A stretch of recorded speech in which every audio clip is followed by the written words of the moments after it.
Okay, let's go over how to get started, which is one of the most daunting things when you get ready to design your Squarespace site. So let's go to the homepage, squarespace.com. If you haven't created an account, it'll walk you through that, but simply click Get Started button first. Okay, so now you can change or choose your template. And one thing to keep in mind is although these templates are just design suggestions to help you get started, they are all functionally the same in Squarespace 7.1. That's the latest version. So don't worry too much. Just use your gut and pick a template. This one I've come to really like, and I'll find it. And it is right here. Where is it? Forget the name. All right, it's this one. It's Vance. So I'm going to just click. You can preview it if you want to look at it, but let's just get started. That's key in life. So get started with Vance. Okay.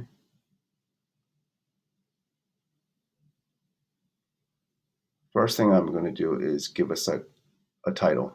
And if you're not sure, you can change it. So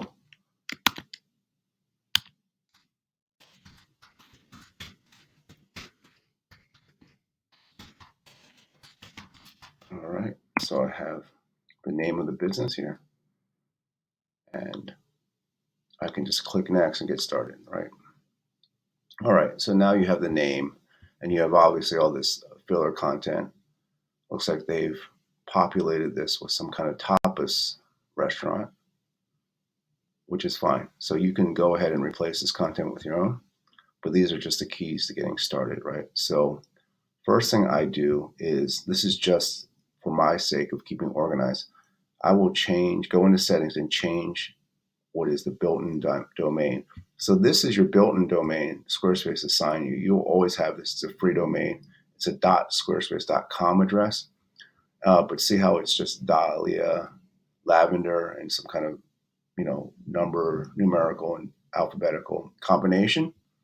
We're going to go ahead and change that just so we can reference it, share with other team members, whatever you want. It's just a habit, not a big deal, but I'm going to change it to the name of the business. So Pineapple Group. I'm going to rename it, confirm. It's fine, not a big deal. Oh, something happened. Errors do occur in Squarespace, so let's just try again. Okay, I'm going to go in and like that. Okay, great. It worked. All right, great. So now I have a renamed URL. And one of the first things I'll actually do is I'm going to go ahead and add the logo, right? So let's go ahead and, if you have a logo, right? So let's go ahead and click onto the edit site header area. And I'm going to go ahead and click on site title and logo. And I'm going to add a logo. So I'm going to upload a file from my computer because I have it ready.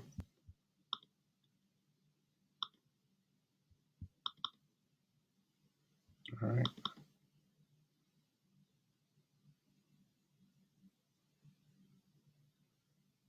Let's try this one.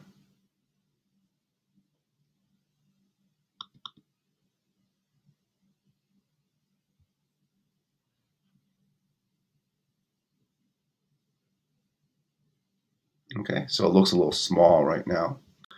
And I'm going to go ahead and first I'm going to edit it. So I'm going to just crop it a little bit. You can click on that edit button. And I'm going to custom crop this one. That way it'll show up a little bit bigger. Hopefully it's the right resolution.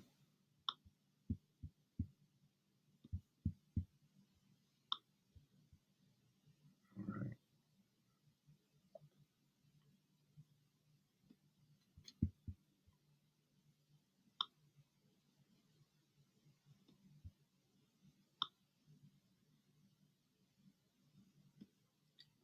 Okay, I'm going to leave as little space as possible around it. Make sure you don't encroach upon the borders of the logo. All right, and let's hit save.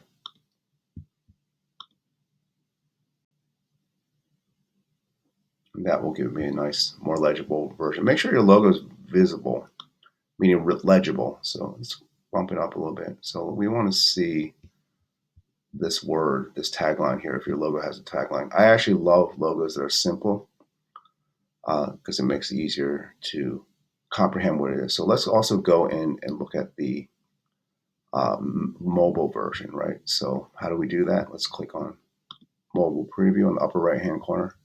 Let's click on edit site title. All right, and let's adjust the mobile version too. Let's make it nice and legible. All right, great. And now you're saying this doesn't look great because it has this white border. How am I going to get this to match? Now I'm going to go ahead and start applying some style changes. And I'm going to go click into my design. I'm going to go into my site styles and I'm going to start creating a color scheme. And how do I match this orange here? The brand colors. I'm going to go ahead and use a tool. You can just Google color picker or color identifier, and there's many tools. So I like this one from a company called ginnyfab.com, and it just allows you to find the color code here. So there are a few different types of color codes. I will use the hex code because it's simple. It's this hashtag with the number combination that tells the computer what color your exact color matches. So I'm going to find that file. I'm just going to upload it. And now I can just hover over this area and I'm going to click on this orange and I'll click on hex and it will give me the color code, right? You can use any tool. Just Google color picker or color identifier tool. And I'm going to go back in here and set my colors. I'm going to edit palette and you can change this. And I'm going to make this orange the bright color. So there's a bright, light, and dark. And then I always keep a black for a base color. So I'm going to go ahead and paste that hex code into here. And now I have this orange color, right? So this is where I'm going to get started. And I usually just create a very light version to use as a differentiator between the white spaces. And later on, I'm going to go back and pick the dark color, but at least I have the colors adjusted here. And now I'm going to go back and hit save. And now I have this orange available to me. I'm going to hit edit, hit edit site header. I'm going to hit style, and I'm going to give it a bright orange color, right? There you go. Now you see that's the exact one-to-one match with the orange. Now I have this logo. It's starting to take a little bit of shape. All right. And now hit save. Always hit save when you have something happy with something, right? And now I don't love these fonts they're giving me. They're a little thin and wispy. I don't necessarily want to have social media buttons in the header. These are all things you can control. So first I'm going to get rid of the social media buttons. Let me show you how to do that. Go to edit, and these are the elements. So elements are button, social links. Let's just get rid of that for now. Just clear that space. So now it's gone. And now let's add a font pairing that you like. So you can just Google Squarespace font pairings to get some inspiration, but fonts are one of the biggest deals that you can do to make your site make a big difference on your site look and feel. So go back into font site and styles. I'm going to go into fonts and I'm going to click into, I'm going to change the header and the paragraph and button and miscellaneous fonts, right? So there's one I like that I just use a lot. And I'm going to go into here and I'm going to change browse fonts. Take your time with this. Something bold for the header. So I'm going to go with Sophia Pro. Maybe Sophia Pro condensed. It's a little tighter. Click that.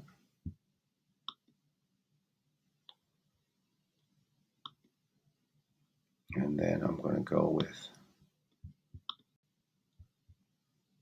Sophia Pro regular.